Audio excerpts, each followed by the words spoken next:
para quienes no pueden este, estar en las clases presenciales, pues ya pueden unirse, pueden ver las clases después por YouTube, y la verdad es que ha servido bastante para, para las personas que por alguna razón no pueden estar en las clases, sobre todo en estas, ¿no? En las que son a distancia, que afortunadamente son las que se han podido, o se han, digamos, han continuado más bien grabando. Bueno, yo quiero también comenzar ofreciéndoles una disculpa porque la semana pasada no pudimos tener las clases. La del lunes era clase presencial. Yo esa de plano no iba a poder asistir.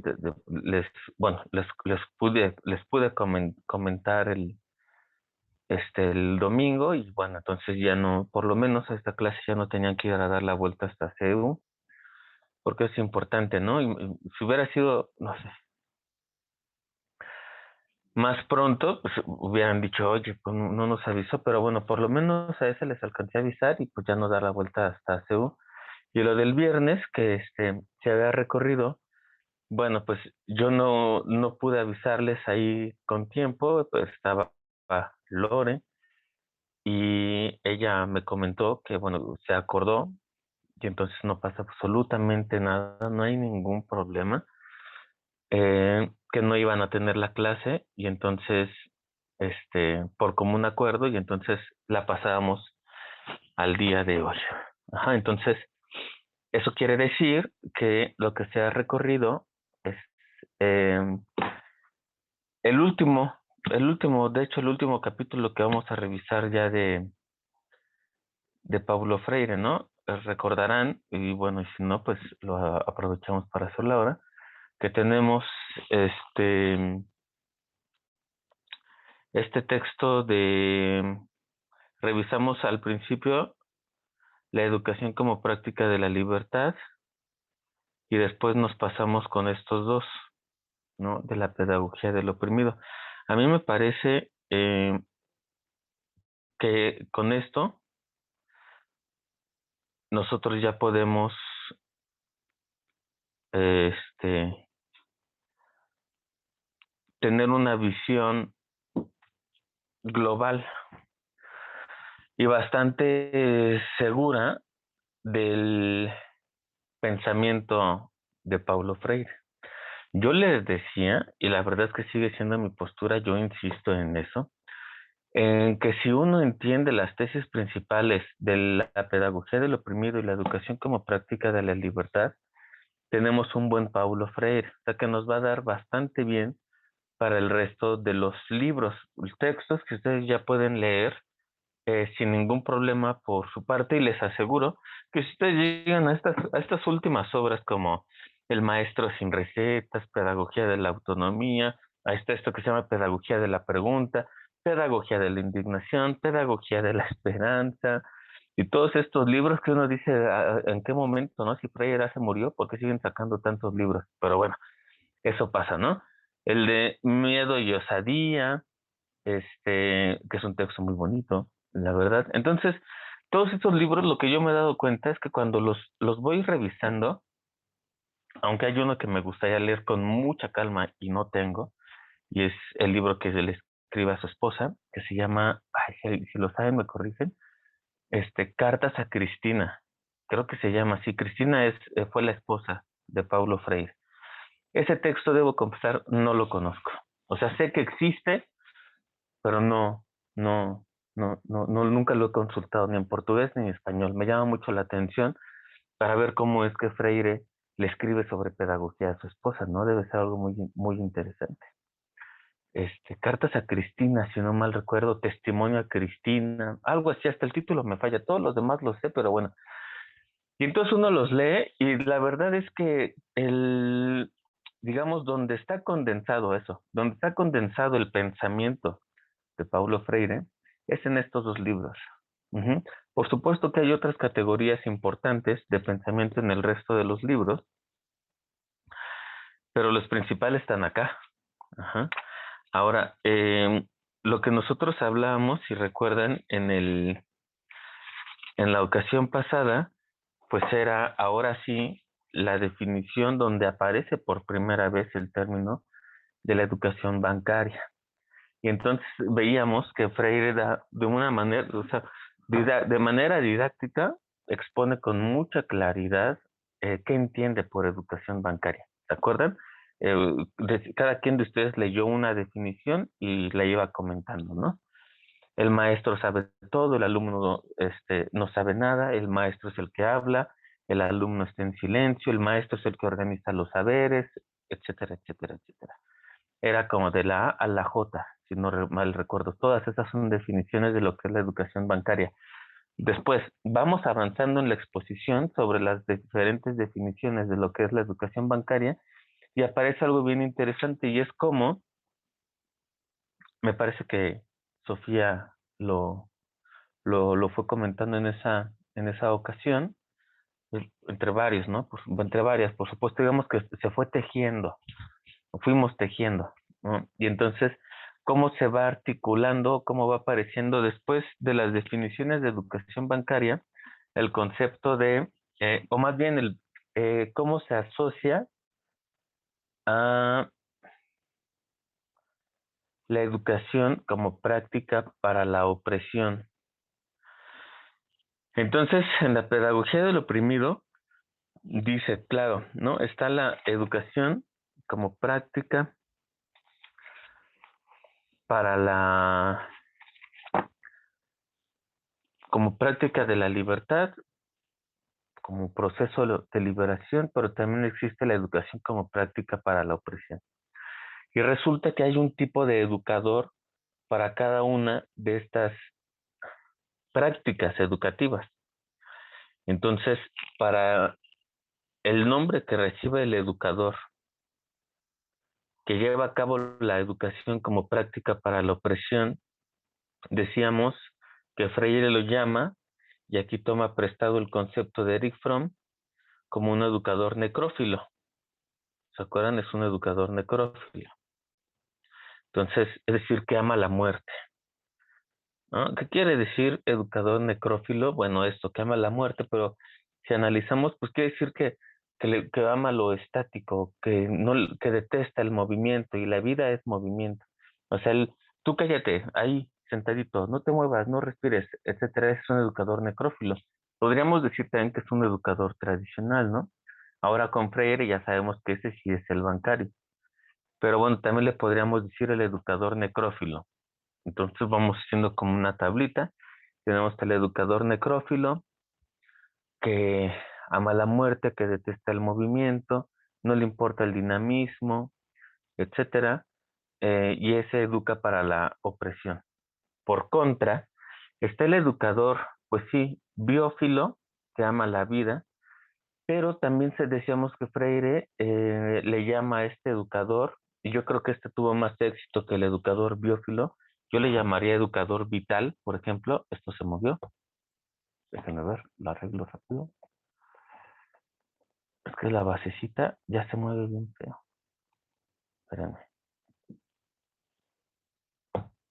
Uy.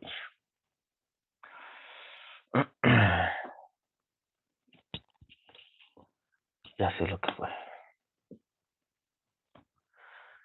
Creo que ahí está, ¿no? Más o menos. Tal vez si recorro estos libros, que la tengo recargada también en unos libros. Quede mejor. A ver si ahí. ¿Mm? Muy bien. Entonces, eh, educador biófilo, educador vital, o el concepto, pues que la verdad tuvo más éxito en el pensamiento de Freire, pues fue este, el educador revolucionario. Ujú. Es el educador revolucionario. Entonces ya llevamos un montón de conceptos freudianos. Aparte de estos, podríamos mencionar todos los que vimos en la educación como práctica de la libertad, ¿no? Entonces, tenemos sociedades cerradas que buscan convertirse en sociedades en transición para llegar a sociedades abiertas. Y una sociedad abierta es una sociedad completamente democrática, absolutamente democrática. Ujú.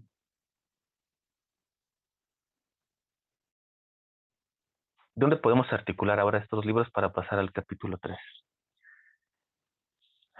A mí me gusta mucho, ya lo he mencionado probablemente en otras ocasiones, estos versos del poeta cubano Nicolás Guillén. Entonces Nicolás Guillén dice, si tú no hablas y si yo no hablo, ¿cómo vamos a convertir estas tinieblas en luz? Es decir, la importancia que tiene hablar, la importancia que tiene la voz, la importancia que tiene, ahora ya en términos freudianos, fíjense qué belleza, pronunciar el mundo. Ujú. Es hasta poético, ¿no? Pronunciar el mundo. Y entonces, que tú, Ana, Lore, Sofía, Daniela, Oscar, etcétera, hablemos, quiere decir que es un acto importante para lograr el paso a una sociedad democrática. Y casi es como esta onda zapatista, por eso han unido bastante bien a Freire con el zapatismo. Pues vamos a decir que sea un coro, como si el mundo fuera un coro en el que todas las voces cupieran, ¿no? Los zapatistas hablan donde todos los mundos quepan, donde todos los sueños sean posibles, por ejemplo. Ujú. Entonces una sociedad democrática sería una sociedad en la que todas las voces se pudieran escuchar. Decir la palabra, pronunciar el mundo es también crear el mundo. Y entonces a eso le vamos a llamar, en términos freirianos, eso ya, o sea, pronunciar el mundo ya es freiriano, ¿no? Pero existe esta otra palabra que es la famosa dialogicidad. No basta, si yo, Rodolfo, solo pronuncio el mundo, ajá, pero lo pronuncio para ustedes y cuando ustedes quieren pronunciar el mundo, le digo, "Shh, ¿qué pasó? Solo yo puedo pronunciar el mundo". No estoy pronunciando el mundo, estoy imponiendo una visión de mundo. Es como, es esta idea, ¿se acuerdan del hablar con y hablar para? Ajá. Entonces, si yo, Rodolfo, digo, solo yo puedo pronunciar el mundo, tú no tienes derecho a pronunciar el mundo. No lo estoy pronunciando, lo estoy imponiendo. Ahí no hay dialogicidad. ¿Qué hay? ¿Cuál es la palabra? Esto es más o menos claro. Digan ustedes, ¿cuál es la palabra para la postura que yo estaría adoptando si les impido a ustedes pronunciar el mundo? Si impido que entre los dos intercambiemos nuestra pronunciación del mundo. ¿Eso qué es? ¿La qué?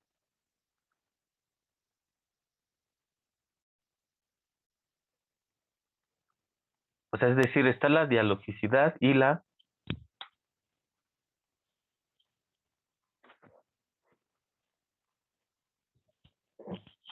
¿no? Imposición. Ujú. Imposición. ¿Creen que podría ser también la antidialogicidad? ¿Esa podría ser? ¿Sí, no? Ujú.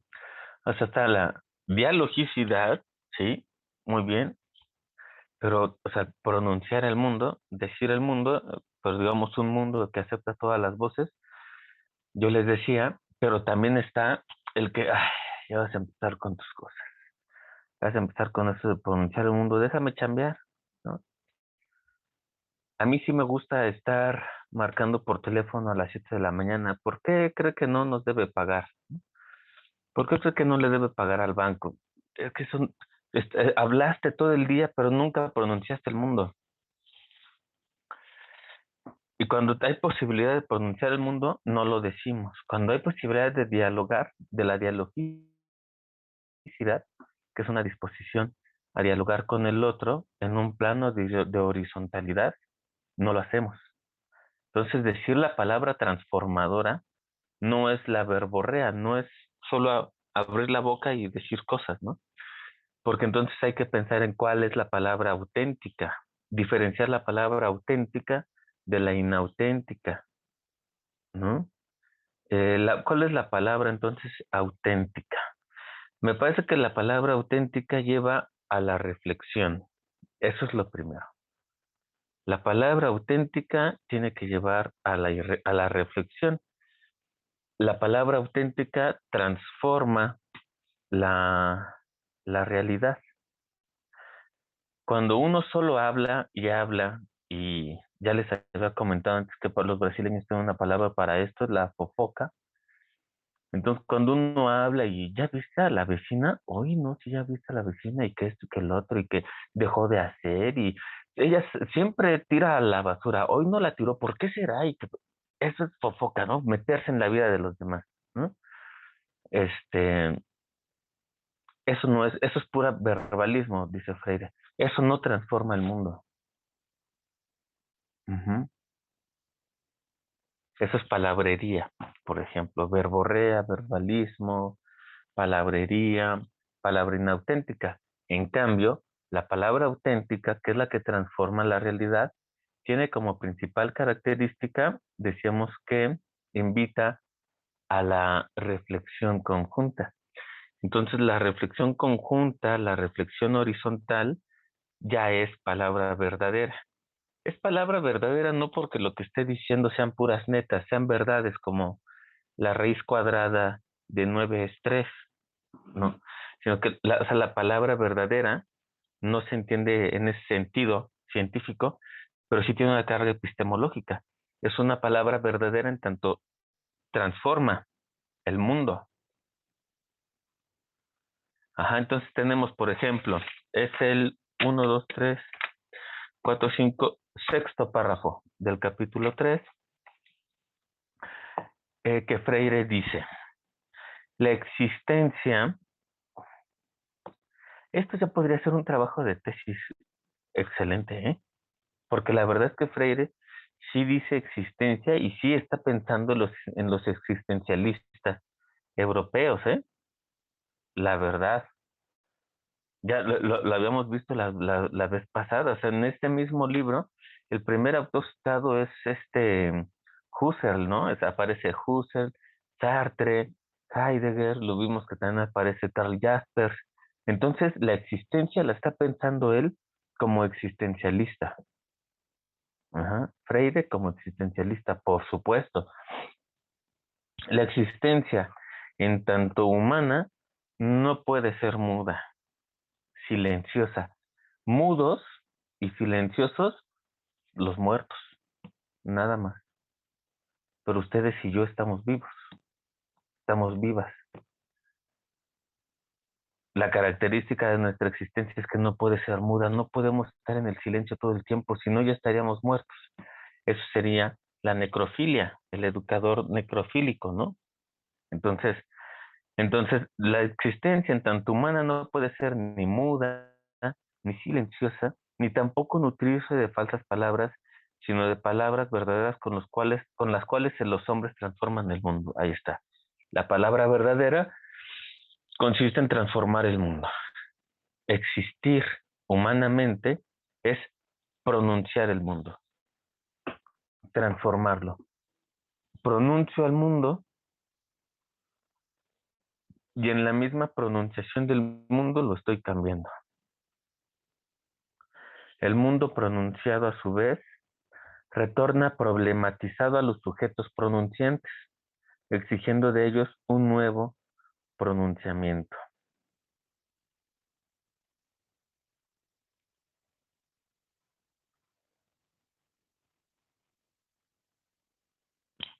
Ok, hacemos la primera pausa.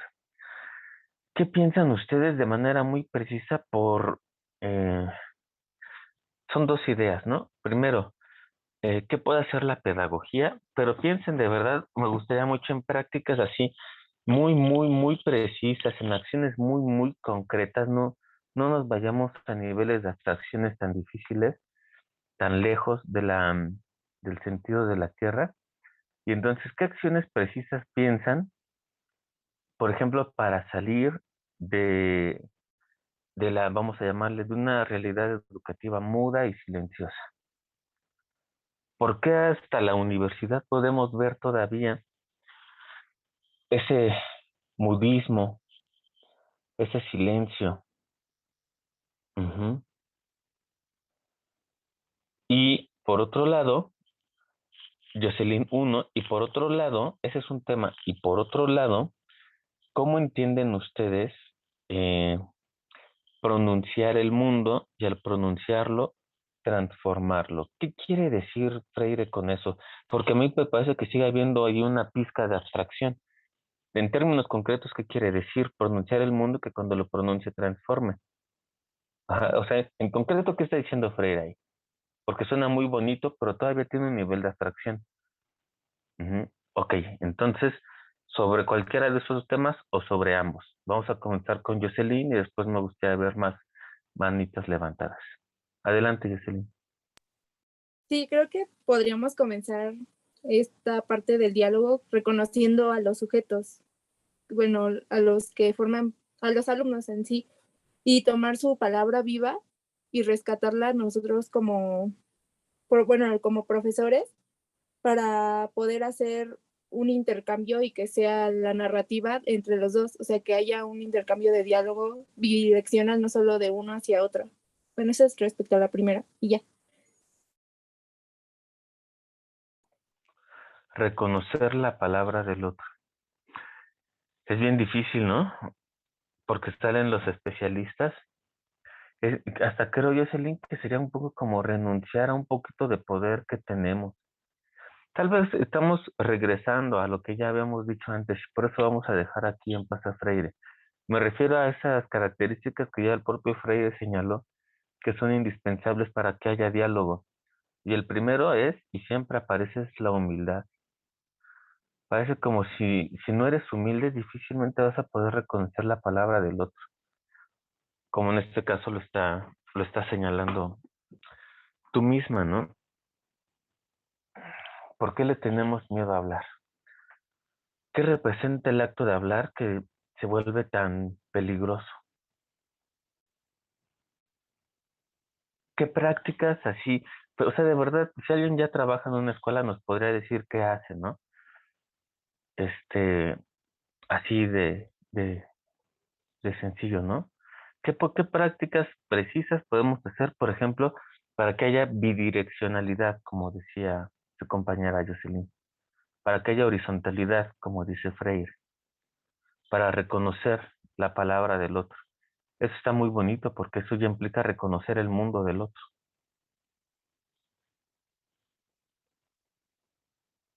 Es un sistema mundo-mundos.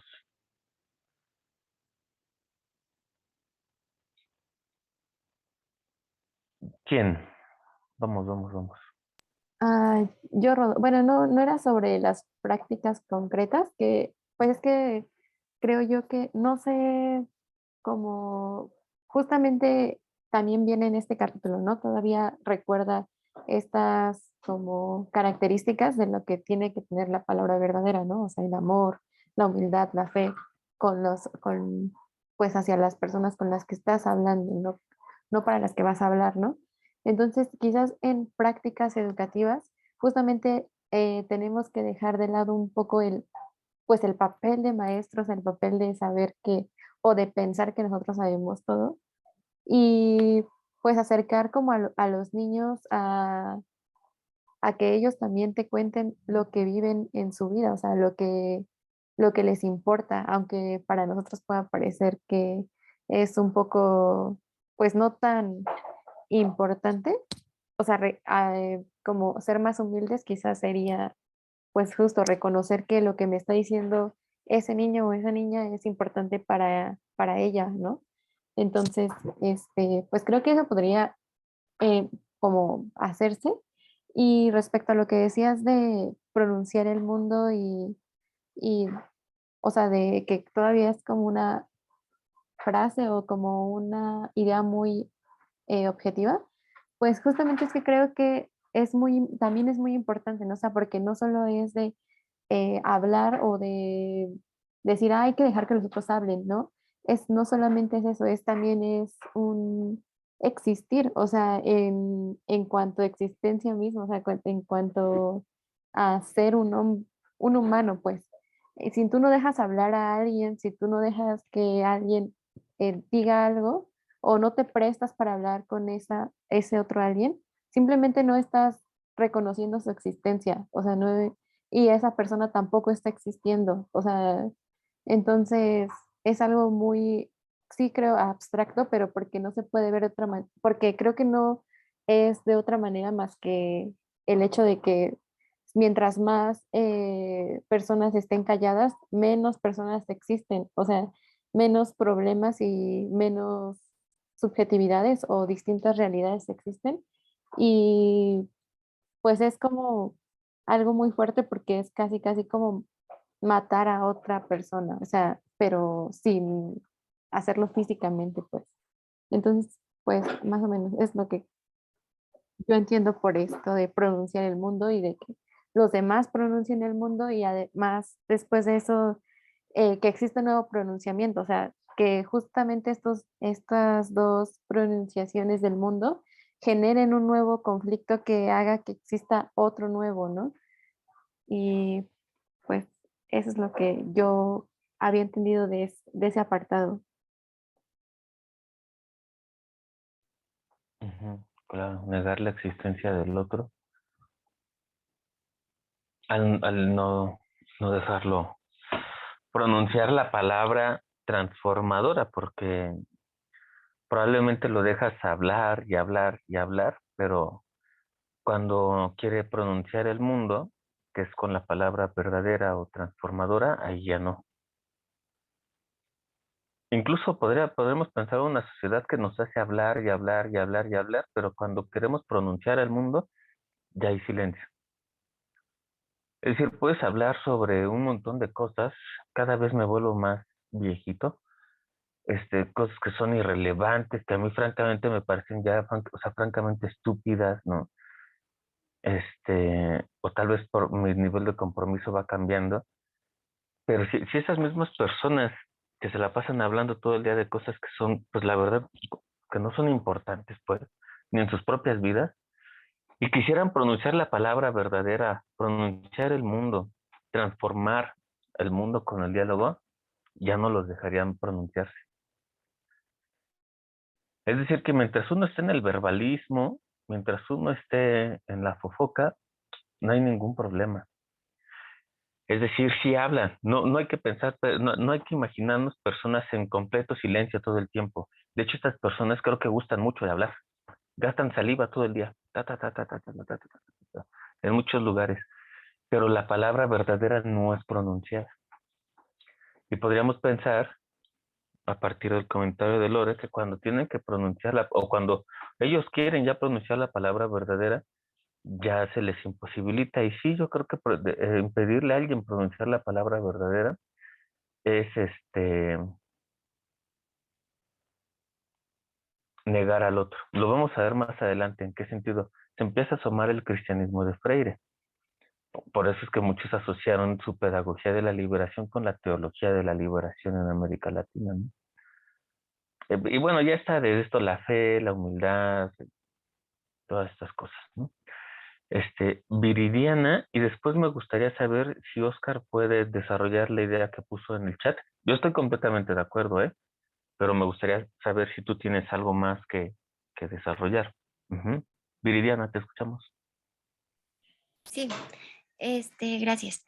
Bueno, con lo que dijo Lore, pues, de la primera parte, pues sí, a mí también se me vino esta parte de, por ejemplo, cuando los profesores pues tienen esta prisa por ver a veces los temas o cosas así, pues ya no se deja que se participe pues bien a los estudiantes, ¿no? O a los alumnos pequeños, ¿no? Y creo que también está esta parte del adulcentrismo, que a veces, bueno, más bien, siento que está muy, pues todavía muy permeado en la sociedad. Yo tengo un hijo de 6 años y a veces lo veo hasta en mi familia, ¿no? Bueno, lo vi con una prima que cuando mi hijo estaba dando su opinión, este, pues sí, no, como que no le ponía atención y pues digo, a veces unos como adultos pensamos que sabemos todo, pero pues ellos son personas que apenas están conociendo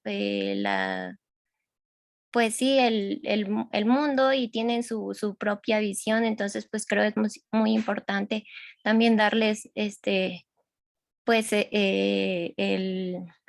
pues sí, darles la palabra, ¿no? Y de lo segundo, me hizo recordar ahorita, yo ya había comentado que estoy aquí cerca de mi casa, en un lugar que ahorita se está defendiendo, se llama El Semillero.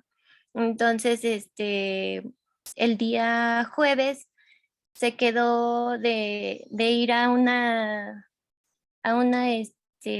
reunión con un secretario del alcalde porque pedimos que se diera una sesión para poder hablar con el alcalde y proporcionarle información sobre en dónde pueden llevar a cabo un pilares, porque quieren hacer un pilares, pero en esta zona del semillero, que es una, es un área verde, y quieren construir un edificio, ¿no? Entonces, se pidió que se pudiera dialogar con el alcalde dijo que no podía, que estaba muy ocupado, que no sé qué, y nos mandaron con su secretario, ¿no? Ese día, pues, llegamos todos ahí a la delegación y nos dijeron que pues no podíamos pasar todos por protocolo de, de seguridad, también de que es muy pequeño el espacio y bueno, ya el chiste es que pasaron 5, ¿no? A final de cuentas, pues para no hacer más largo esto, pasaron solo 5 personas, los demás se quedaron afuera y no se llegó a ningún acuerdo, ¿no? Eh, pues para empezar, porque pues dicen que ese terreno, o bueno, ese lugar, sí es de la población, pero pues que también la población necesita un pilares, porque pues necesitan que se den talleres ahí, aquí en el pueblo. Y y pues nosotros como pobladores, pues ya al final terminamos por concluir que ya no vamos a pedir más diálogos con el alcalde porque pues no tiene tiempo y, y pues resalta que no, como lo comentaba Freire, no recuerdo en qué página, ¿no? Pero no hay esta humildad ni pues sí, ni el querer tener este diálogo. Entonces, pues no se puede dar, ¿no? No puede haber un buen diálogo si esta persona tampoco quiere hacerlo.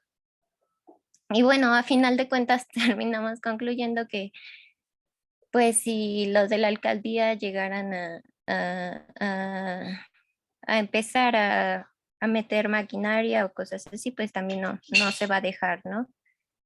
Bueno, ese ejemplo se me vino ahorita a la mente como último, como esta segunda parte que nos pregunta.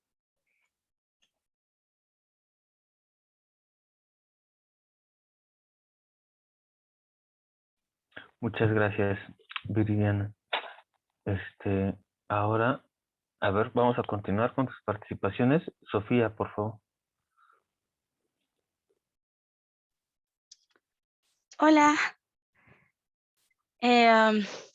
Bueno, todo esto que nos compartió Viri me recordó una parte del texto en el que Freire dice que la palabra inerte o la palabra que no comunica es aquella palabra que está como completamente separada o fuera de la acción, ¿no? O sea, la palabra que no conlleva acción.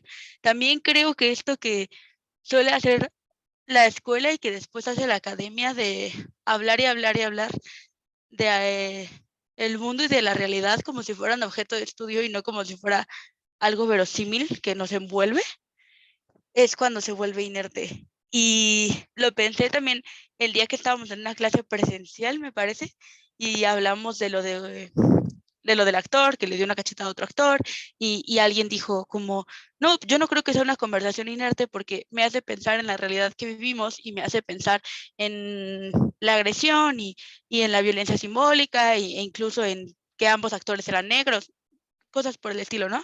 Pero va acompañada de una acción de reflexión que impacta a lo mejor mi acción política de todos los días, ¿no? Y la decisión que tomo de pensar si los comentarios que hago son violentos hacia los otros o no.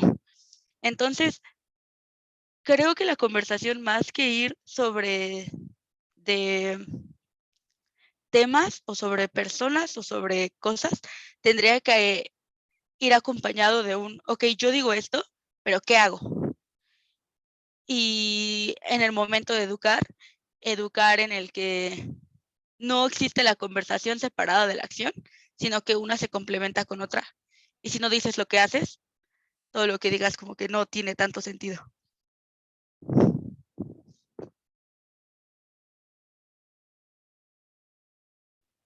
Ujú. Muy bien, gracias, Sofía.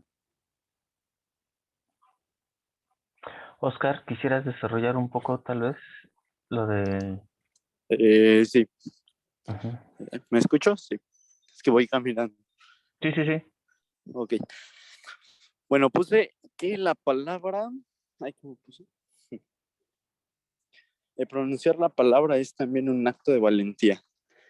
Ahorita justo me quedé pensando en eso y más que pronunciar la palabra sería este diálogo. Es un acto de valentía, pero no solo por parte, digamos, de los estudiantes, de los alumnos, sino de las dos partes. Un acto de valentía por parte del profesor de perder el poder, de dar admisión a, no sé, a nuevos enunciados, a una nueva palabra por parte de los que se ven o han visto como inferiores. Y también por esta parte de los estudiantes es un acto de valentía el pronunciar, el justo de no solo pensar y exponerlo, el, justo hablarlo.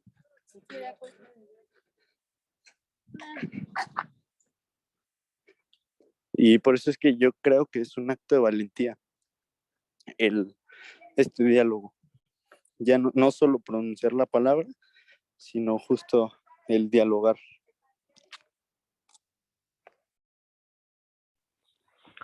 Ajá, aunque precisamente creo que Freire como que, digamos, entiende que pronunciar el mundo es pronunciarlo no como en un monólogo, sino precisamente en un diálogo con alguien más y asumiendo que mi pronunciación del mundo va a regresar diferente porque pues el otro lo entiende de una manera diferente, ¿no?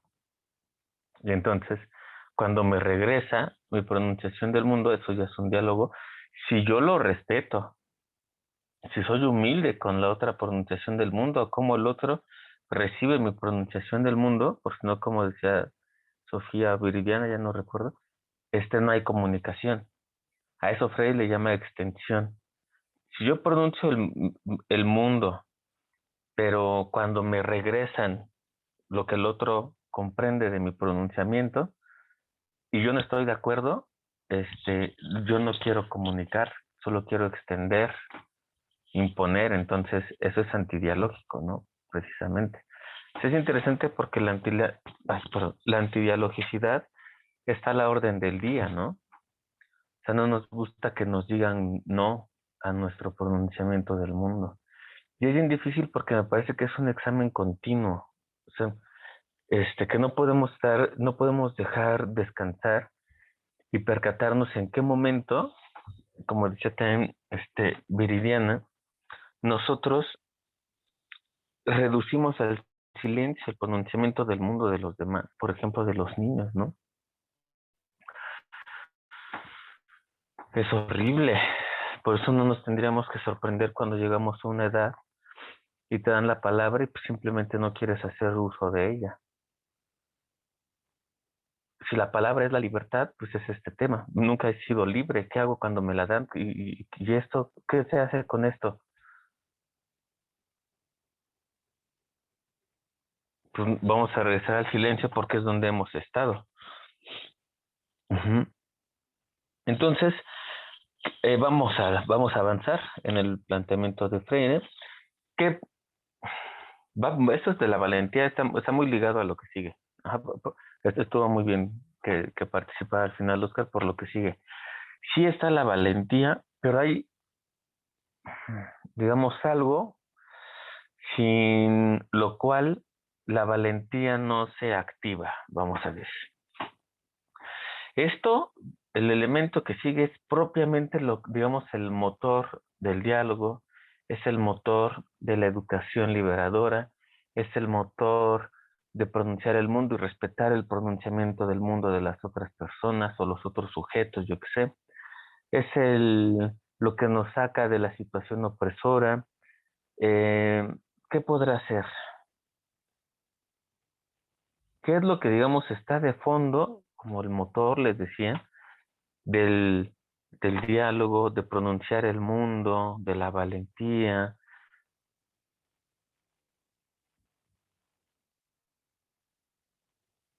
Es de 4 letras esta palabrita tan difícil.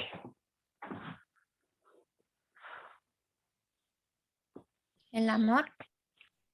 El amor. Es el amor. Qué cosa tan difícil es el amor. Nadie nos enseña a amar. Es muy probable que primero aprendamos a odiar a los demás que a amarlos. Hasta Rousseau habla sobre eso, ¿no? ¿Cómo empiezan nuestras primeras experiencias con el amor? Obligándonos a amar. Ah, ya se va tu tío. Córrele, dile que lo amas. Y entonces va el niño y le dice, nos vemos, tío. Adiós, papá. Dile que lo amas, te amo. Pero todavía no le nace. Y esto es Rousseau, ¿eh? El libro 1 del Emilio. Y el ejemplo es de Rousseau, no es mío. Ajá. ¿Todos han escuchado este ejemplo que acabo de dar? Yo creo que sí, ¿no? Por supuesto. Es horrible. ¿Por qué si todavía no nace de uno decir te amo? ¿Por qué nos obligan a decir a alguien que lo amamos? Está cabrón. También para lo que está pasando ahora todo en México, ¿no? Que digamos ahora tiene mayor ahí, porque es algo que no es nuevo, lamentablemente. Pues entonces obligamos a amar. Ese no es un amor auténtico. Decirle a alguien te amo sin amarlo no es amor auténtico, no es palabra transformadora, no es pronunciar el mundo, para nada. Ajá. Que nos obliguen, por ejemplo, a decirle a alguien, porque ya se va, ándale, y lo jalan de aquí del hombro, ¿no? Ya se va, dile que lo amas, y entonces el otro le dice, te amo, pero lo dice porque le obliga, ¿no? Lo incitan a que pronuncie eso. Esa es palabrería.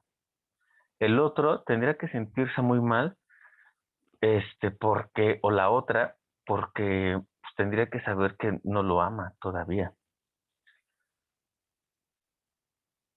Que, o sea, a lo mejor lo aprecia y siente algo por él muy bonito, pero amor no.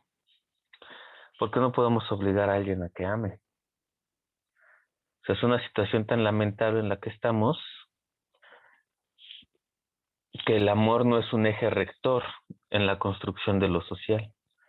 También Bauman, ¿no? Escribió un librito, si no me equivoco, que se llama así, Amor Líquido. Yo sé, sí, ¿no? Sí, ok. Entonces, sí, es que, bueno, la educación líquida, ta.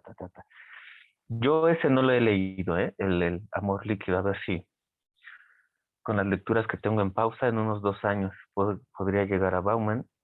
No es algo que me apasione tampoco, no pasa nada. Pero bueno, ahí está el librito. Y seguro va por ahí también, ¿no? O sea, señalar la falta de amor. Este coreano, que ese sí me gusta más, Byung-Chul Han, también tiene un librito sobre la falta de amor en nuestra época. Ese es un librito que acaba de salir del horno, muy bueno. Hay que leerlo en PDF porque impreso está muy caro y es un libro pequeñito. Se llama La agonía de Eros. Uta, échenselo, ¿eh? Librazo. Cualquiera de Byung-Chul Han, no lo tenía tan en consideración, pero bueno, sí vale algo la pena, la verdad, las reflexiones de Byung-Chul Han. Lo que no me gusta es que son libros muy pequeñitos y son libros muy, muy caros, la verdad. Pero esto de la agonía de Eros también habla. Así ahí está Bauman, ¿no? Con Amor líquido. Luego está les digo, Byung-Chul Han, que es coreano, pero da clase en Corea y en Alemania. Dice la agonía de Eros. Y dice, es que estamos agonizando en lo que él llama la Smart Society. Él llama así a la sociedad en la que vivimos ustedes y yo. Smart es inteligente. Pero él se está burlando, primero al decirlo en inglés, ¿no? Smart Society. Porque mi teléfono es smart, la tableta es smart, la pantalla es smart. Ahora hay gimnasios smart, ¿no? Smart Fitness, una madre así, ¿no? Apenas viene una plaza. Todo es smart, pero nada es inteligente, nada es inteligente. Por eso sí vemos una Smart Society, pero no es una sociedad inteligente. Por ahí va la crítica, es muy bonito, está muy interesante. Y entonces dice, algo que va acompañado en la Smart Society, que es la sociedad actual, o las grandes ciudades, es la agonía de Eros, pero a cambio de la agonía de Eros hay un privilegio de la porné, de donde viene la palabra pornografía. Es decir, que hemos privilegiado la pornografía y desechamos el Eros. Y eso va a tener consecuencias. Para empezar, en la construcción de las relaciones humanas. Ya no es por amor que nos relacionamos, por Eros, porque Eros está agonizando, es por lo porné, por lo pornográfico, ¿sí me voy a entender? Muy interesante cómo él juega en esa relación entre Eros y porné, que es una diferenciación que viene desde el griego clásico, ¿no? Existían las porné, que eran una especie de prostitutas, pero unas prostitutas intelectuales, como las geishas en Japón, algo así, ¿no? Es muy interesante cómo él juega entre Eros, amor y porné. Bueno, por ahí va la cosa. Pero entonces Freire, y ya antes otros lo habían señalado, pues el mismo Spinoza, a mí me parece, ¿no? Spinoza ya había dicho, o sea, el amor está ligado a la alegría a la libertad a la fortaleza, etcétera, etcétera. Yo creo que él ya veía un problema, ¿no? En que la gente no ama, no está en el amor, sino en el odio, no es alegre, es triste, no ama vivir, ¿no? Sino que está ahí decaída. Todo eso es necrofilia. Que la gente prefiera odiar y no amar es necrofilia, ¿no? Porque aparte que es uno cuando se enoja, es muy sencillo, de verdad es muy sencillo, uno se va aclarando con el tiempo. ¿Qué hace la gente cuando odia? Se encierra en su cuarto. Déjalo, ha de estar enojado, está en su cuarto. Es decir, está en silencio. Se va al silencio y quedamos que la existencia en tanto humana no puede ser muda, no puede ser silenciosa.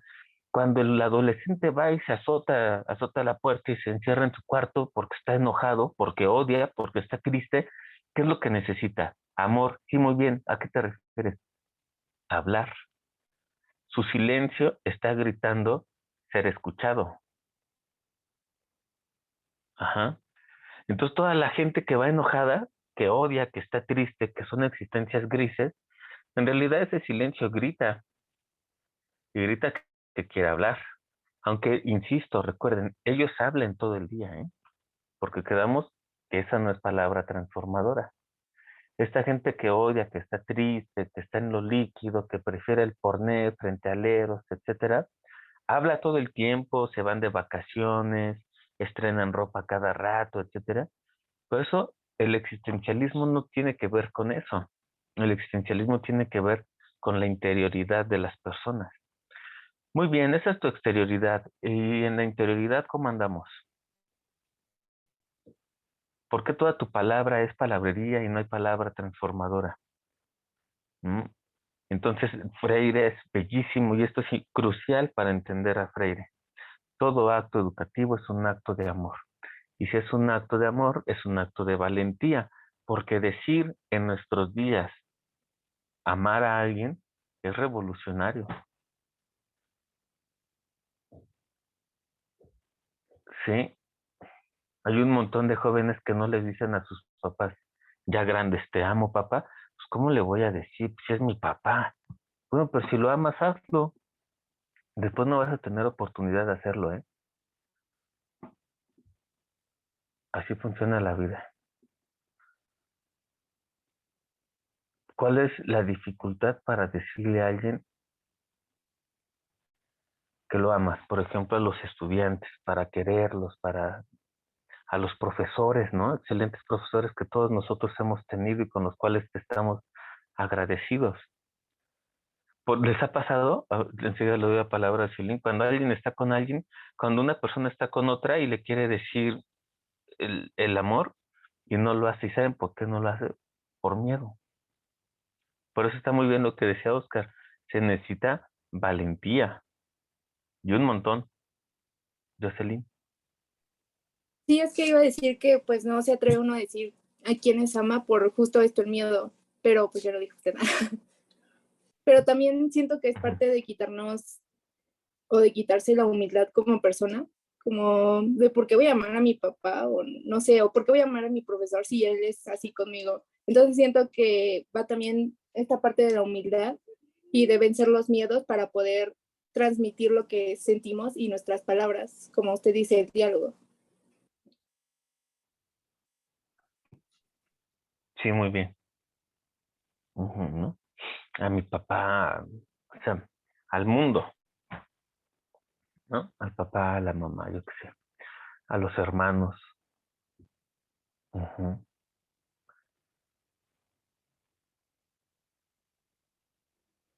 El amor es transformador. O sea, educación es mucho más amplio que escolaridad, ¿no? Ya habíamos dicho, o escolarización. O sea, cuando yo también le digo a una persona a la que aprecio mucho, oye, te amo, eres un muy buen amigo. También en eso creo que lo que está diciendo Fred es que ahí también hay educación, porque la educación es liberadora. Ya quedamos que la educación no es transmisión de conocimientos.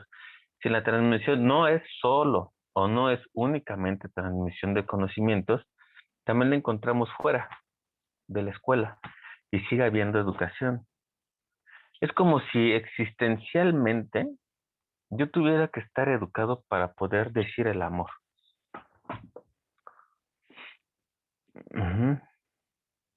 Porque ya no es solo es que amo las matemáticas. Ok, pero creo que Freire está diciendo otra cosa, ¿no?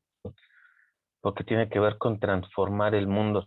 Y les juro que si uno se levanta tempranito a las 11 de la mañana, no es cierto, tempranito a las 6, 7 de la mañana, y te dice, si eres un chavito, y te dice tu mamá, lo primero que escuchas, ya te despertaste, qué bueno, te amo, hijo, levántate. Es otro el día que vas a tener. Es otro el día que vas a vivir si la persona que quieres también te dice, hola, ¿cómo amaneciste? ¿Estás bien? Te amo. Vamos a comer juntos. No te preocupes, te amo. Salimos juntos. Les juro, es otro pinche mundo.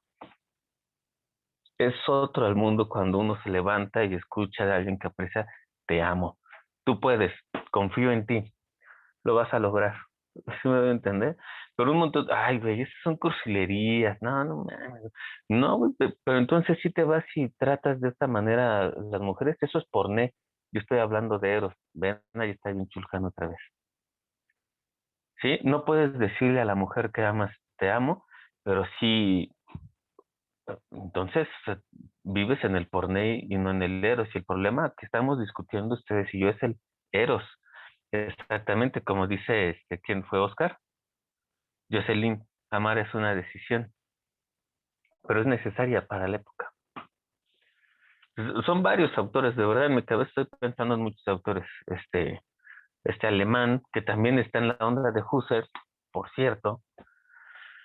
Max Scheler, en el lugar del hombre en el cosmos, también dice que el único valor que nos va a salvar en este mundo, y él está escribiendo en la Primera Guerra Mundial, es el amor. Él le llama el ortos amoris en latín. Orto amoris. El ortos es ortopedia, ortos es correcto, derecho. Orto amoris es amar correctamente. Y él está escribiendo en la Segunda Guerra Mundial. Freire está escribiendo en un golpe de Estado militar. Y Freire está diciendo, ¿saben qué necesitamos, güey? Y un buen amor y amar.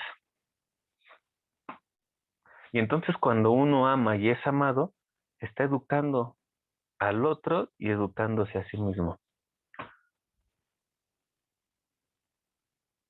Lore, ¿qué piensas? Te noto muy reflexiva. Supongo que los demás también, pero no me puedo percatar. Entonces por eso te tocó. Pues es que estaba pensando justamente en esto, que sí es muy difícil, o sea, actualmente, sí es muy difícil como pronunciar la palabra, decirle a las otras personas que las amas, que las aprecias, y porque justamente es como que pues pierdes un poco de tu egocentrismo, que es creo que algo que es que está muy de moda actualmente, ¿no? En decir, no, primero cuídate, o sea, y es que no es falso, o sea, obviamente que primero te tienes que cuidar a ti mismo, ámate a ti mismo, ¿no? Pero también haz algo por los demás, o sea, también esto como lo que está muy actualmente de moda, de tener amor propio y creer que nosotros merecemos todo nada más por existir. Creo que también se puede llegar a un extremo en el que sea muy egocéntrica la cosa y, y que no nos percatemos de que nosotros también podemos tener errores, de que somos personas que tampoco van a estar por la vida haciendo solo el bien y que justamente necesitamos pronunciar hacia los demás, tener un poquito más de humildad y aceptar que, pues sí, o sea, como lo que decía Jocelyn, de que amar es una decisión y pronunciarlo, ser más valientes para decirlo, pero pues sí es algo que es bastante difícil y no solamente ya como en relaciones más cercanas de padres o hermanos o no sé, novios, novias, ¿no? Sino en otros aspectos, pues como en esas relaciones que no son tan no, comunes en las que tú puedas decir te amo o te aprecio demasiado porque pues da mucho miedo que la otra persona tampoco sea que te acepte, ¿no? O que te vea de una forma como de, "Ay, ¿por qué me estás diciendo esto?" Porque es como incómodo o sorprendente también que alguien te diga algo así y tú no sabes cómo tomarlo porque precisamente nadie nos ha enseñado cómo tomar o cómo amar o cómo reaccionar ante el afecto que las otras personas tienen ante nosotros, ¿no? Y por eso se siente tan incómodo el ambiente, no sé, supongo que es eso, pero pues eso estaba pensando, no estaba pensando en otra cosa más chida. Muchas gracias, Lore. Pues vamos a aprovechar el comentario de Lore para que ustedes continúen con esto. ¿Qué piensan sobre esto que comenté y que ahora comenta Lore?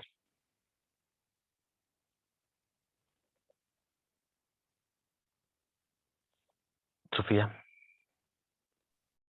Gracias. Si hablo así, ¿me escuchan? Ah, perfecto. Esto que dice Lore y que también dice Jocelyn en el chat sobre la vulnerabilidad y aceptarnos como vulnerables, hay una parte del texto también que habla sobre tener fe a los hombres y que el amor, la humildad y también tienen que ver con tener fe en el otro, pero si la idea es que exista un diálogo, sí tengo que tener humildad para escuchar, pero también como fe en mí mismo para hablar. Y creo que también poder reconocer con humildad al otro es también reconocerse con fe a uno mismo y entender que si el otro y yo somos lo mismo, el otro y yo somos valiosos y por lo tanto el otro es valioso y yo también lo soy.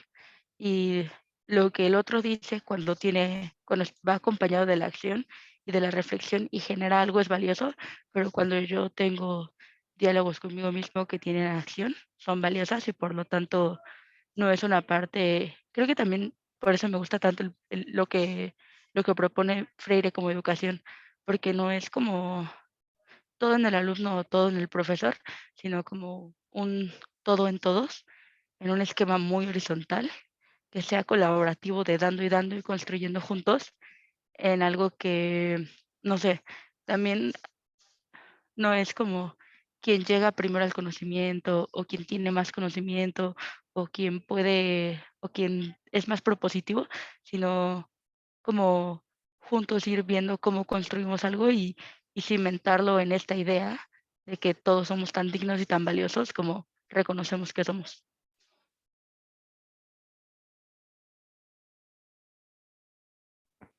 Continuemos.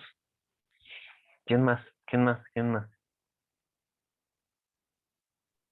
Yo, Adelante. bueno, con lo que comentó Lore, pues no sé, me regresa otra vez al tema de la infancia, ¿no? Creo que, pues, si como sociedad viéramos de diferente manera cómo tratamos a los pequeños, pues como comentaba, ¿no? Ya como adultos seríamos otra cosa. Bueno, yo lo veo y por lo que comentó Lore, pues, y por lo que dije, también tengo un hijo de 6 años y trato de educarlo pues de diferente manera como a mí también me educaron, ¿no? Y pues también de hacerle ver que no porque sea niño, no, más bien, hacerle ver que no porque sea niño tiene que ser ¿cómo se dice? Pues así rudo, ¿no? O bueno, que tenga que jugar que a las luchitas o no sé, con sus primos, a los golpes, ¿no? No, no, no, sino a veces hasta, pues sí me sorprende porque luego, bueno, he escuchado comentarios de mis papás, principalmente de mi mamá, que luego dice, ay, es que a tu hijo le hace falta malicia. Digo, es que como a un niño le va a hacer falta malicia, ¿no? Más bien, pues hay que ver cómo estamos educando a los pequeños para que sean a veces tan crueles o digan comentarios muy feos, ¿no? Pero, pero bueno, también a veces sí me pongo a pensar, porque bueno, él ahorita no ha ido hacia la escuela, pero su papá, por ejemplo, luego me dice, es que luego cuando vaya a la escuela le van a hacer bullying y no se va a saber defender. Y pues no sé, este, sí, no voy a estar ahí, pero pues también no trato de que sea, pues dejado, ¿no? Hacerle ver que también hay cosas malas, pero que puede poner límites y puede decir hasta dónde, ¿no? Bueno, ese comentario fue el que ahorita me llegó a la mente. Muy bien. Muchas gracias. Ujú. Vamos a esto que ya estaba anunciando Sofía. No quisiera que lo dejáramos de lado. Ay, el párrafo, si alguien encuentra la página, la comparte. El párrafo, quiero, es extenso, ¿eh? Son casi 2 páginas y media la que quiero leer. Comienza diciendo, dado que el diálogo es el encuentro de los hombres que pronuncian el mundo, quién sabe, la página, la edición impresa es 102, pero igual yo tengo la 8ª edición, entonces, dado que el diálogo es el encuentro de los hombres que pronuncian el mundo, Es la página 107. en la 107, pues, por si quieren.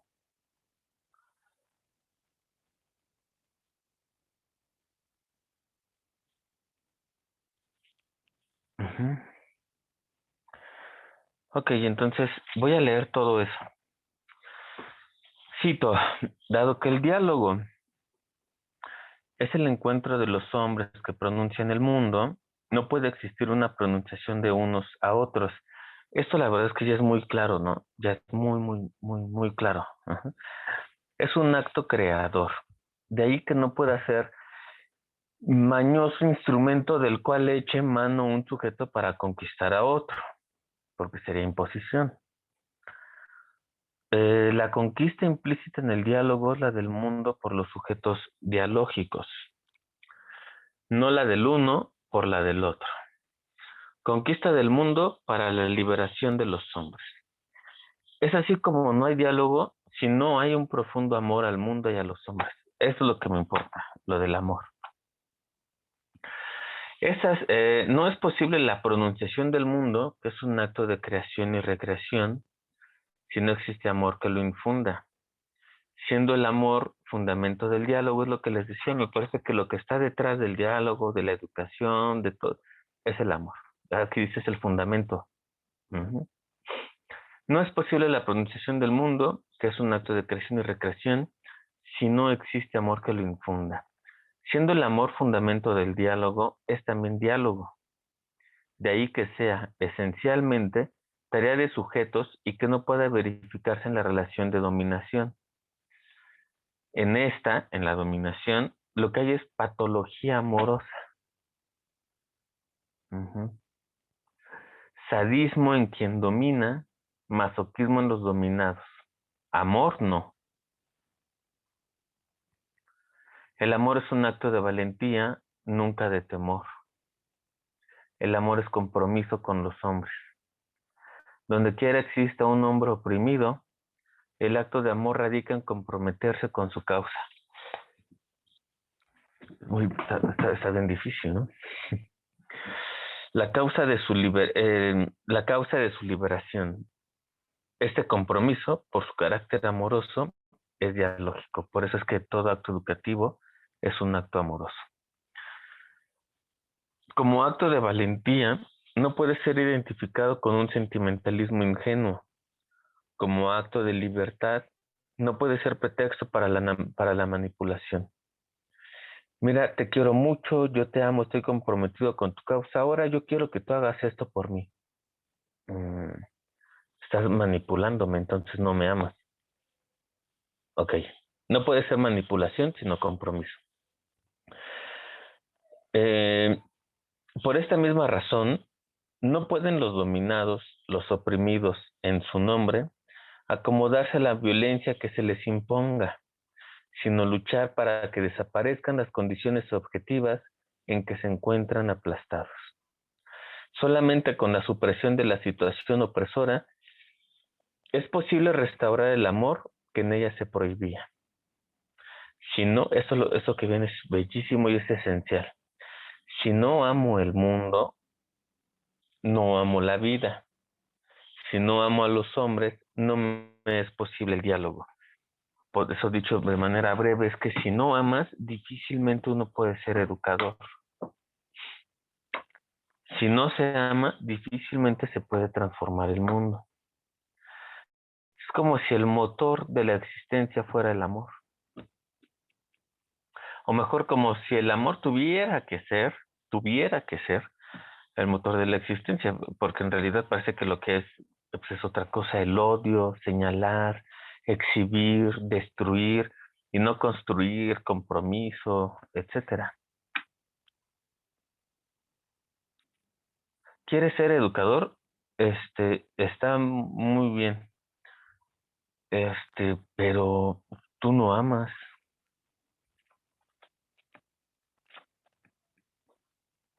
Puede serlo, por supuesto, solo que vas a ser uno, opresor, ¿no? No liberador, digo. No hay, por otro lado, diálogo si no hay humildad. Esto ya está desde la educación como práctica de la libertad. Ya lo sabemos muy bien. La pronunciación del mundo con el cual los hombres lo recrean permanentemente no puede ser un acto arrogante. El diálogo, como encuentro de los hombres para la tarea común de saber y actuar, se rompe si sus polos pierde la humildad, o uno de ellos. ¿Cómo puedo dialogar si alieno la ignorancia? Esto es, si la veo siempre en el otro, nunca en mí, es un montón de golpes. el especialista y cosas por el estilo, ¿no? Todos los demás son tontos menos yo, dice Homero Simpson, ¿no? En un capítulo. Creo que todos son tontos menos yo. Está alienando la ignorancia, porque ahí el primer tonto es él. Es un capítulo muy interesante porque quienes lo salvan son aquellos que él creía tontos y le salvan la vida. Ujú. ¿Cómo puedo dialogar si me admito como un hombre diferente, virtuoso por herencia frente a los otros, meros objetos en quienes no reconozco otro yo? Esto huele a Hegel. Ujú.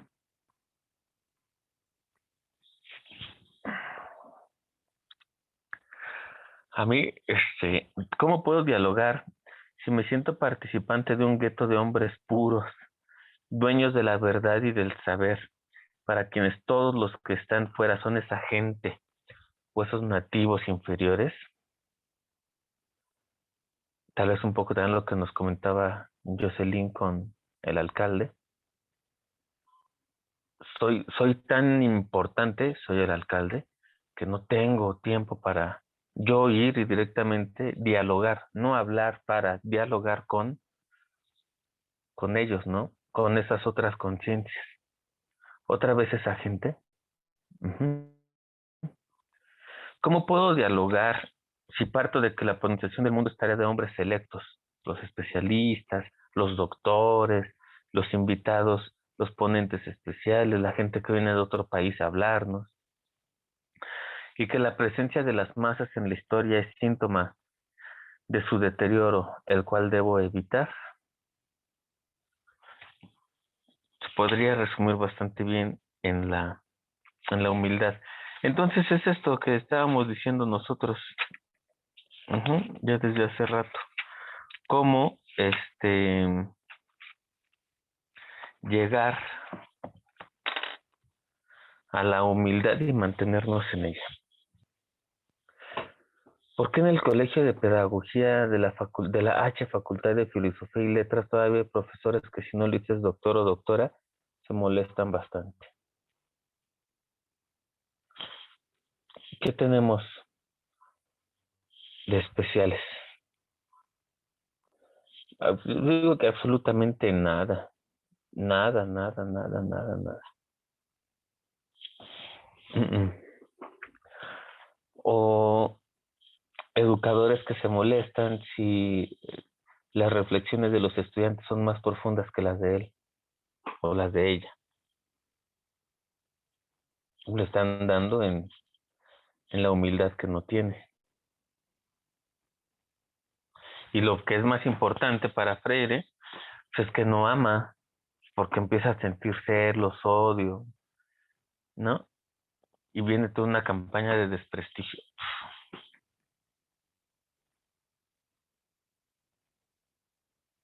Ujú.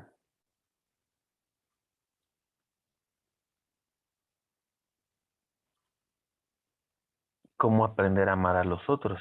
Que es lo esencial. ¿Cómo llegar? Vamos a avanzar en el texto. ¿Cómo vamos a llegar a los obreros, a los campesinos, a los indígenas si no los amo? Antes, es un amor a priori, ¿no? O sea, yo tengo que amar al obrero con el que apenas me voy a encontrar. Tengo que sentir amor por la comunidad a la que voy a conocer en 3 semanas. Ay, pero eso es posible, sí, porque mi amor es por la humanidad, es por los hombres y las mujeres en general, desde luego.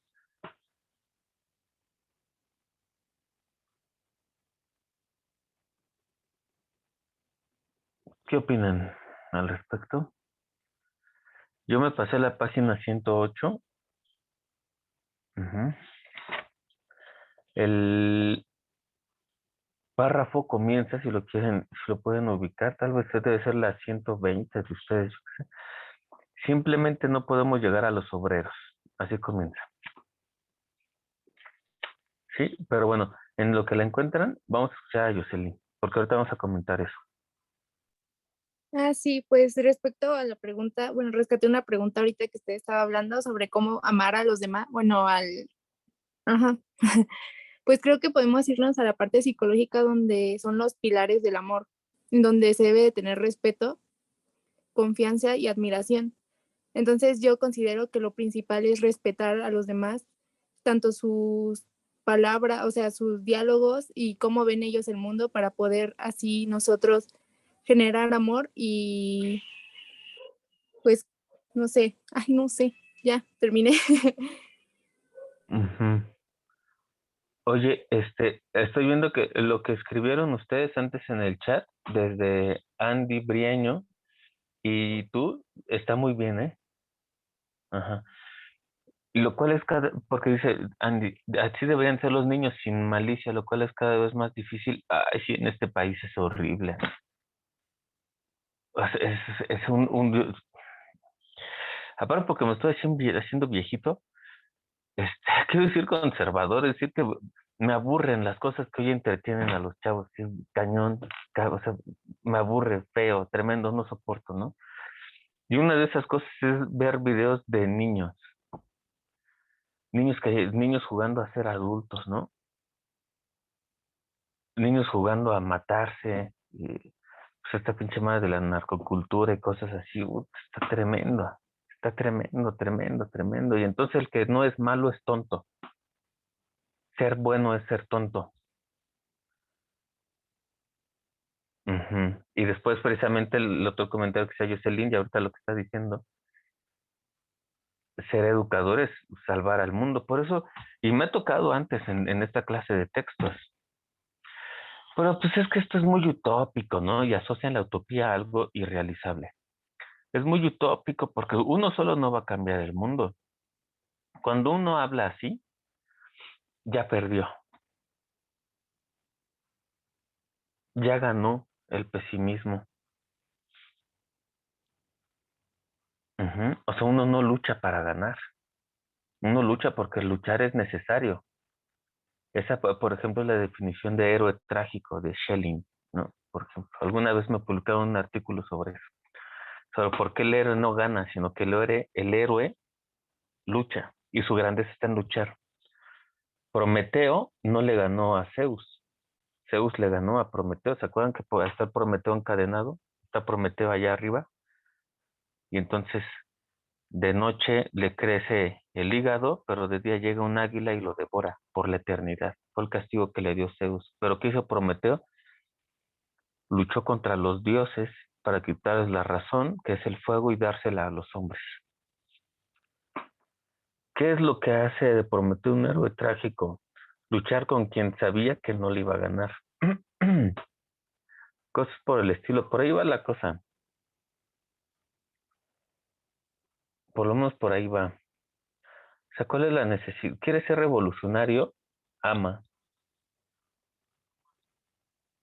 No domines, no manipules, no controles, no chantajees, no odies, no estés triste.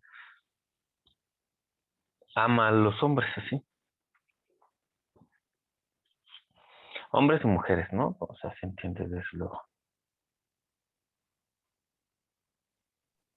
Una duda, ¿por qué Sí, dice que no estemos tristes? O sea, ¿por qué dice no estar triste para amar a los sí. demás? Yo lo estoy diciendo porque tal vez estoy asumiendo cosas, pero yo en personal lo asocio a Spinoza, no puedo quitármelo de la cabeza. Lo que pasa es que él eh, dice que quien odia está triste y quien es triste es débil, y los débiles son esclavos. Por contra, los que son libres son fuertes, y los que son fuertes aman, y los que aman son alegres. Pero es una alegría de existir, no es estar siempre con la sonrisa en la cara ni cosas por el estilo, no es una alegría de existir. Digamos que hay quienes tienen una existencia triste, insisto, paradójicamente, aunque todo el tiempo estén sonriendo y todo lo de me divierte en el Face y cosas por el estilo, no hay que decir que no sean tristes existencialmente o que sean tristes ontológicamente. Ujú, Sofía. Yo quería hablar un poquito de lo que preguntaste sobre la tristeza y yo lo relaciono también a que Freire habla mucho de fe y de esperanza y creo que cuando hay tristeza es porque ya se renunció a la esperanza y cuando no hay esperanza no hay fe y cuando no hay fe pues no puede haber educación porque, o sea, es como una cadena de cosas que tienen que existir para que exista la dialéctica que lleve la educación. Y tiene que existir fe en el amor por el otro, que viene de la fe en el otro, que viene en la esperanza de que las cosas pueden cambiar, ¿no? Y que podemos construir algo mejor juntos. Cuando hay tristeza no existe ni una, ni otra, ni otra, ni otra, y entonces no se puede producir educación. Que creo que a lo mejor es una conclusión que yo rebusqué mucho, pero creo que si piensas un poco en la labor de Freire o en las acciones concretas de Freire, te puedes dar cuenta de que a pesar de que era muy crítico y que incluso decía cosas muy fuertes como lo del educador inerte, nunca dejó de tener esperanza y fe en que las cosas podían cambiar a través del diálogo y de la educación.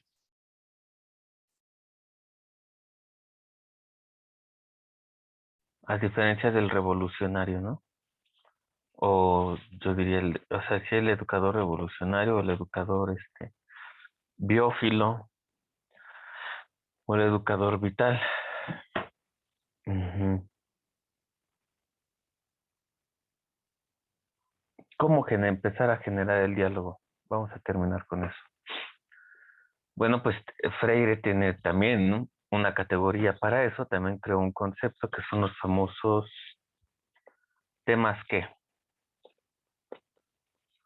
¿Quién, quién se acuerda? Generadores. Son los temas generados. ¿Qué es un tema generador, Lore? Pues, o sea, en este capítulo menciona lo de los temas generadores como algo que, pues son temas que competen a una comunidad o bueno, también a una persona, pero a una comunidad y que digamos son como estas situaciones límite, situaciones que se presentan como problemáticas en la comunidad y que muchas veces la propia comunidad sí reconoce, pero piensa que justamente por no tener como esta educación o estos valores como la fe o la esperanza, considera que son cosas ya muy difíciles de cambiar. Y entonces lo que pretende hacer como este tema generador es poner en la mesa ese tema y tratar de no buscarle una solución, pero ver que no es algo que no se puede cambiar o ver que es una problemática que les afecta y que pues pueden actuar y hablar sobre ello, ¿no? Sobre esto que les genera, o sea, sobre los problemas que les genera. Muy bien. Gracias, Lore. ¿Alguien más? ¿Cómo pondrían en sus propias palabras qué es un tema generador? Y cómo potencializa o digamos, preludia el diálogo.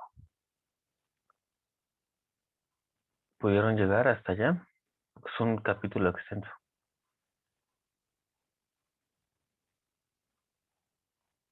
Bueno, vamos a tomar lo que comentó Lore, pero es que no quise dejar pasar el tema, porque digamos que es importante, o sea, en Freire esto de los temas generadores, entonces, pues vamos a decir que es algo que me importa a mí, que también es importante para Lore, que también es importante para Sofía, pero también para Fátima, o para mí, y para la comunidad, etcétera. Freire utiliza la palabra comunidad, pero también pueblo. Ujú. Entonces, me pasé a la página 130, me imagino que en la de ustedes debe ser 134, 135, más o menos. Y entonces lo que tenemos ahí es el apartado comienza diciendo investigadores profesionales y pueblo.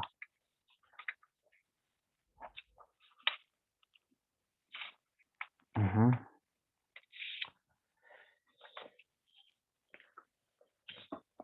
Ahorita debe ser, sí, yo creo que porque de la edición impresa ustedes van como 5 páginas adelante. Así comienza. investigadores profesionales y pueblo. El investigador de la temática significativa.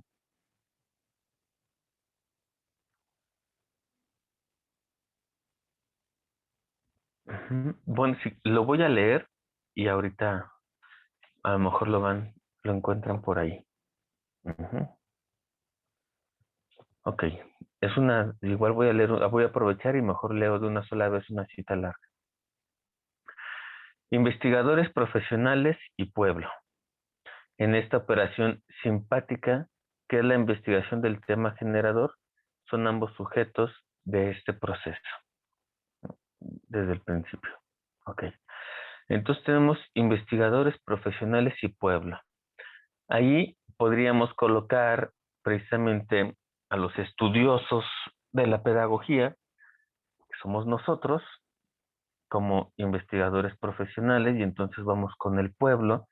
Y fíjense, el pueblo no quiere decir que no sepa. Esto ya está desde 135. Esto está desde Domitila. ¿Se acuerdan del último capítulo que revisamos de su librito? Precisamente se llama La sabiduría de mi pueblo. Entonces, el pueblo sabe. Nosotros, estudiosos de la pedagogía, sabemos sobre educación, pero otras cosas. Entonces, a partir de los saberes, conocimientos que nosotros tenemos como estudiosas de la pedagogía, y en diálogo y con todo lo que ya vimos que representa con el pueblo, que también sabe sobre la educación, podemos crear en conjunto, porque el acto educativo es creador, por eso es amoroso. Y entonces, ¿cómo hacerlo? Pues a partir de un tema generador, por ejemplo, o es decir, a partir de algo que nos sea común a ambas partes, o sea, que nos preocupe a ambas partes, tanto aquí dice investigadores profesionales y al pueblo. Entonces, ambos son sujetos de este proceso, dice Freire. Vamos a continuar en esta parte en el que se unen los investigadores y el pueblo en torno a un tema generador. ¿Para qué? Para que haya diálogo. Recuerden que el diálogo es la condición de una sociedad democrática, como la entiende Freire. Ok, ya todo empieza a cuadrar porque es casi un sistema. El investigador de la temática significativa, que en nombre de la objetividad científica transforma lo orgánico en inorgánico, lo que está haciendo en lo que es, lo vivo en muerto, teme al cambio. Por ejemplo, nosotros vamos a sacar a un investigador, a un especialista, ya saben, al investigador profesional, al que solo investiga, y entonces llega con sus investigaciones médicas, por ejemplo, a un pueblo y les dice, esto es la neta del planeta. Y entonces los del pueblo le van a decir, y por ejemplo, ¿usted qué opina de que nosotros curamos con estas hierbas? No, no, no, no, no, no, no, no, no, no. Los de ustedes, eso quién sabe qué es, ¿sí? Él es investigador profesional, le teme al cambio. Porque entonces no hay un tema, tal vez un problema, el problema es que no hay un tema generador en común para que investigador profesional no convierta lo orgánico, es decir, lo vivo, en inorgánico, es decir, en muerto, que no haya una epistemología necrofílica, que ya habíamos dicho, Aventura de Sousa Santos, a eso le llama epistemicidio. A mí se me acaba de ocurrir una epistemología necrofílica, porque en pos de una supuesta objetividad mata los saberes del pueblo. Ayer estaba viendo una película peruana que está en Netflix de un gran cineasta peruano, lástima que murió. Murió el año pasado y murió bien joven. No creo que no tenía ni 35 años este chavo y ya hacía cine bien cabrón. Él se llama Oscar Corocora, si no mal recuerdo el cineasta. Pero la película se llama Guiñaypacha. Guiñaypacha. Qué buena película. Está toda hablada en aymara. Toda la película se habla en aymara y toda la película se grabó en los Andes, 5,000 metros de altura. 5,000 metros, o sea, hasta, o sea, en términos técnicos, ha de haber sido una, qué cosa tan difícil. Se las recomiendo mucho para estas cosas de los saberes del pueblo, ¿no? Entonces pasa este encuentro que no hay tema generador, porque uno ama lo muerto, uno quiere decir, eso es imposición. Entonces no hay diálogo entre las ciencias estas que dicen lo que es y el pueblo. Entonces le teme al cambio en pos de una objetividad científica. Teme a la transformación. ¿Se imaginan el diálogo tan interesante? Yo pienso mucho en los que estudian, por ejemplo, en la Facultad de Medicina, perdón, para ser parteros, y las parteras, por ejemplo, en Chiapas y Oaxaca. Ahí hay un tema generador, ¿no? Pero unos descalifican el saber de los otros, le temen al cambio, a la transformación, etcétera. Ven en la transformación, a la que no niega, pero sí rechaza, no un anuncio de vida, sino un anuncio de muerte, de deterioro. Quiere conocer el cambio no para estimularlo o profundizarlo, sino para frenarlo. Sin embargo, al temer al cambio, al intentar aprisionar la vida, esto es horrible, aprisionar la vida, al reducirla a esquemas rígidos, al hacer del pueblo objeto de su acción investigadora, al ver en el cambio el anuncio de la muerte, mata la vida y no puede esconder su marca necrófila. No estábamos equivocados. Es una epistemología necrofílica. Porque mata los saberes de los otros. Sí, pero usted es indígena, su saber no vale. Yo utilizo el método científico europeo. Yo utilizo la demostración, la comprobación. En esta película que les comento hay una partecita donde la viejita, son dos esposos nada más, los protagonistas, no hay más. Tienen que limpiar una hierba y para hacerlo la señora invoca a un viento. Y curiosamente en ese rato empieza a hacer viento más fuerte y ellos creen que el viento respondió a su llamado.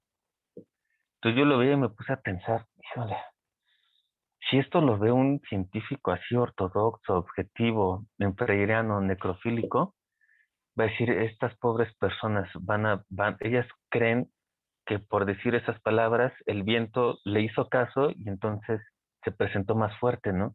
Siendo que son las corrientes de agua, las corrientes de aire, porque en los Andes está, y empieza a dar una explicación objetiva, ¿sí me va a entender? No fueron las palabras de la anciana Aymara, son los movimientos de los vientos en esa zona de la cordillera de los Andes, que a tal altura, ta. Pero no se trata de eso, no está bien ni uno ni el otro. Freire no está diciendo quién está en posesión de la verdad. Freire está diciendo, si hay un encuentro dialógico entre los dos, puede haber un tema generador que invite al diálogo democrático. Freire no quiere discutir científicamente quién dice la verdad. ¿A quién le importa hoy en día la verdad? Lo que importa es el encuentro de saberes. El problema sí está en que aquel que cree estar en posesión, porque el científico también tiene una creencia, que su método es el verdadero. Y su creencia, estar en posesión del método verdadero, es igual de creencia que la de la señora, que le dice unas palabras al viento para que le ayude. Ambas son creencias. Creer que mis palabras invocan a un viento joven, o creer que solo yo estoy en posesión de la verdad. Están en igualdad de condiciones. El problema es que epistemológicamente sí se ha privilegiado al primero, porque es objetivo. Todo es un sistema de creencias. Ajá, por supuesto. La misma ciencia se refuta a ella, ¿no? Ahí está un posible encuentro, pues, ¿no? La investigación de la temática, repetimos, envuelve la investigación del propio pensar del pueblo. Pensar que no se da fuera de los hombres, ni en un hombre solo, ni en el vacío, sino en los hombres y entre los hombres, referidos a la realidad. No puedo investigar el pensar de otro referido al mundo si no pienso. Pero no piensa auténticamente si los otros tampoco piensan. Simplemente no puedo pensar por los otros ni para los otros. Ay, eso está también muy bueno. Ni sin los otros. La acotación es interesante, ¿no? Hasta lo vamos a subrayar de una vez. Pero no pienso auténticamente si los otros tampoco piensan. Simplemente no puedo pensar por los otros, ni para los otros, ni sin los otros. ¿Qué opinan sobre esto? ¿Qué piensan, mejor, sobre esta última afirmación? Sobre esto último que estábamos comentando, ya para cerrar. Sí, creo que estamos bien a tiempo, ¿no? Yo quería llegar al tema generador. ¿Cómo se da el encuentro entre lo orgánico, lo inorgánico, necrofílico, lo biófilo, investigadores profesionales, sabiduría del pueblo? ¿Qué más dijimos? No puedo pensar por los otros, ni para los otros, ni sin los otros. Pienso con los otros, aunque cada uno piense por sí mismo. ¿Qué opinan en general? Esta es la última clase que tenemos de Freire. Yo creo que tal vez unas 4 participaciones y podríamos dejar a Freire en paz. Les voy a pedir que nos veamos el viernes, pero vamos a revisar ahora a Moacir Gadotti con la pedagogía de la tierra. Ya les mandaremos el texto por esa introducción y capítulo 1. Con eso vamos a estar un buen rato. Aprovecho y Lore, si después nos recuerdas, porque a mí también Lore me recuerda, sinceramente, en el grupo de WhatsApp, les vamos a dejar una pequeña tarea. En lo que van pensando su participación para cerrar, les vamos a pedir que para la clase del viernes se busquen por lo menos 5 noticias. Esto nos va a ayudar para tener una mejor clase de Guadotti y entender su pedagogía de la tierra. 5 noticias. Puede ser en el periódico, de la televisión, de revistas, desde luego, entiendo la época, tomadas del Face. Ahora, la jornada sube sus notas al Face, también la revista Proceso, donde ustedes quieran, de la radio, si es que todavía hay gente que escucha la radio, etcétera. Y entonces, ¿de qué deben ser? Por ejemplo, voy a dar unos ejemplos y ya ustedes las buscan. El último río que se secó en México es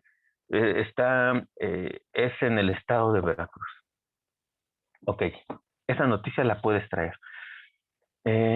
Acaban de decir que la ruta del Tren Maya en realidad afecta a la geografía de la península, puesto que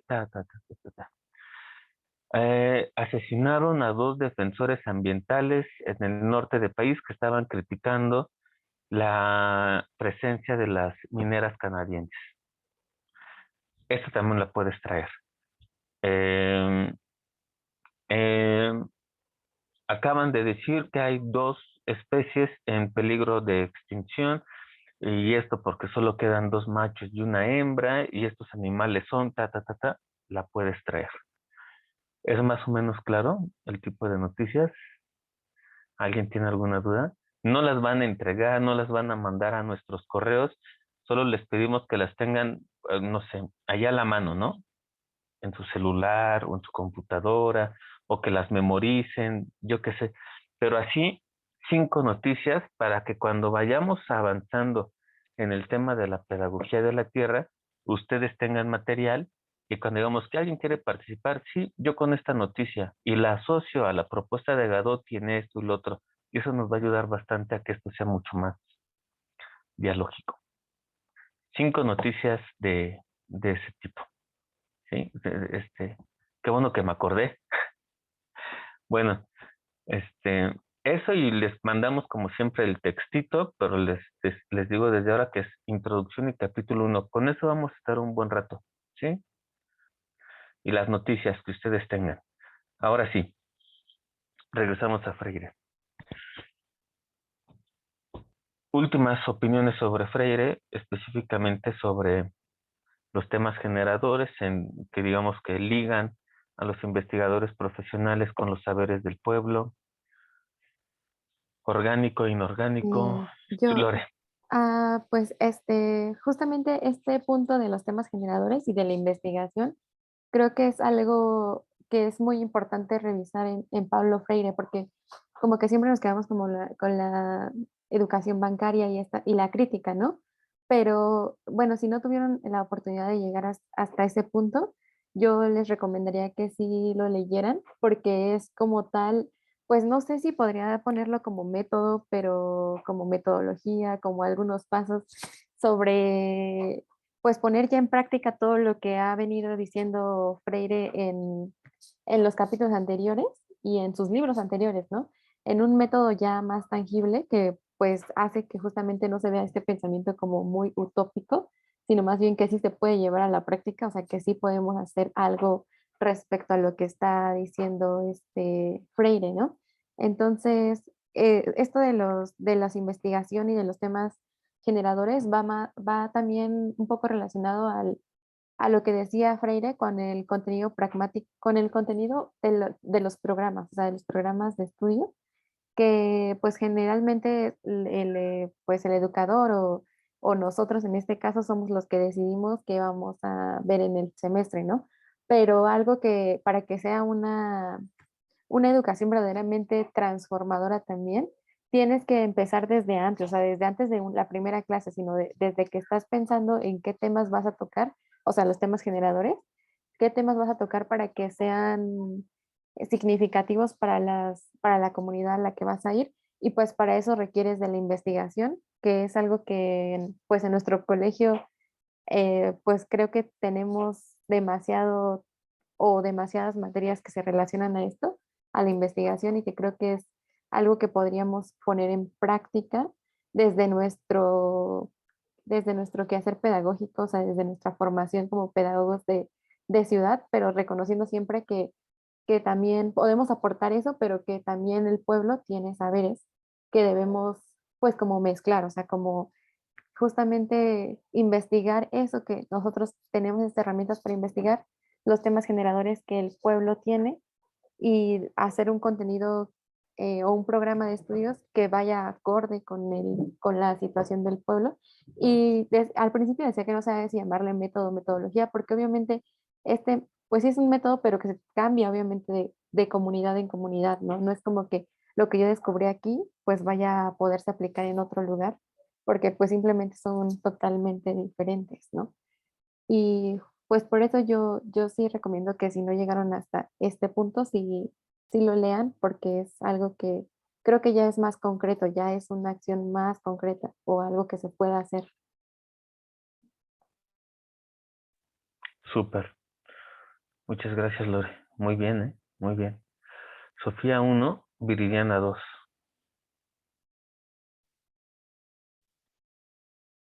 Gracias. Sí, esta parte también me gustó mucho porque desde antes y en relación como al pensamiento de Freire con el de otros autores, yo alguna vez leí un cuento de Jonathan Swift que Jonathan Swift es el de los viajes de Gulliver y de un personaje que va viajando a distintas islas que tienen gente como con particularidades y a partir de eso hace como una crítica, ¿no? Y en este cuento la gente está en una isla que está flotando y según son muy inteligentes y son tan inteligentes que su cabeza los hace flotar y entonces es chamba como de los que están abajo irlos jalando hacia el piso porque son tan inteligentes y su cabeza se infla tanto que flotan y se alejan a sus pies de la tierra, ¿no? Y es un pensamiento que yo siempre he relacionado mucho con la academia y de cómo la academia habla de sus objetos de estudio, lo mismo que también decía Domitila en, en el propio texto que leímos de ella, que se siente como objeto de estudio, pero que no se siente involucrada en el estudio, o sea, no se siente parte de la conversación, sino el tema de la conversación, y entonces son deshumanizados quienes son sobre quienes pensamos, porque no pensamos con ellos, sino sobre ellos. y me parece curioso que sea un pensamiento que marca tanto la filosofía de Latinoamérica, ¿no? Esta parte de dejemos de hablar sobre lo que pasa y empecemos a hablar sobre con quienes les está pasando, ¿no? Y lo que dice también Lore de cómo la acción tiene que ser aplicada con lo que es en el diálogo para que tenga un cambio, también me recuerda a esta parte de que de nada sirve hablar con los que les está pasando lo que pasa si el diálogo no tiene alguna acción por detrás, ¿no? O si lo digo coloquialmente con los dientes, o sea, de dientes para afuera, ¿no? Si yo hago toda una crítica y una reflexión que se queda en mi cabeza, inflándola y haciéndome flotar, pero nunca como aplicándola a quienes tiene que aplicarse para que realmente suceda una acción que desencadene el cambio, que hablando de Freire sería como la liberación, ¿no? Y pues esa parte, que es como la conclusión con la que me quedo de Freire y es, diría, como mi parte favorita de haber leído todos estos 3 capítulos de la pedagogía del oprimido. Gracias, Sofía. Viridiana, por favor. Si alguien más quiere, tenemos tiempo, sin ningún problema. Adelante. Sí, bueno, yo nada más quería comentar que todo este capítulo me recordó a lo que estoy haciendo aquí en mi pueblo, en Nativitas, junto con mi compañera Vanessa, que bueno, es otra compañera, que bueno, este lugar nos acercamos, desde hace tiempo, pero ahora en interculturalidad se nos presentó la oportunidad de poder desarrollar un proyecto y como vimos pues sí, las problemáticas que se empezaron a tener en el lugar y las luchas que también surgieron por defender el territorio, desarrollamos un proyecto sobre soberanía alimentaria. Y bueno, más que nada aquí en Xochimilco, pues todavía hay personas grandes que tienen conocimiento sobre la agricultura y ahora que presentamos el proyecto, claro, esto también, primero se lo comentamos a los pobladores y pues dependiendo de la respuesta que tuvimos, pues decidimos presentarlo y, y nos dimos cuenta que también hay muchos jóvenes que están tomando pues este interés, ¿no? Por cultivar, por cosechar y, y bueno, lo que también quería comentar es que al principio pues sí nos sentíamos un poco presionadas porque personas grandes nos decían, pero ¿qué va a ser un taller, un curso? Y lo que nosotras queríamos era que pues el proyecto vaya saliendo, pues también conforme a los intereses de los que formamos parte del semillero.